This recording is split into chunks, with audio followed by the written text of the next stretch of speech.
ఇక్కడ గెలవటం తప్ప వేరే ఆలోచన ఉండకూడదు. If you don't mind me saying this sir, నా దృష్టిలో మీరు కూడా సక్సెస్ కాదు సార్. ఎందుకంటే సక్సెస్ లో ఫుల్ స్టాప్స్ ఉండవు, కామాస్ మాత్రమే ఉంటాయి. మీ సక్సెస్ కి మీరు ఫుల్ స్టాప్ పెట్టేశారు సార్.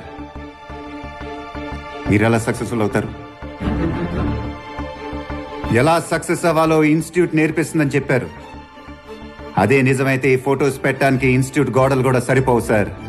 ఎందుకంటే సక్సెస్ లో ఎవడి దారి వాడిదే. Success is not a destination, success is a journey.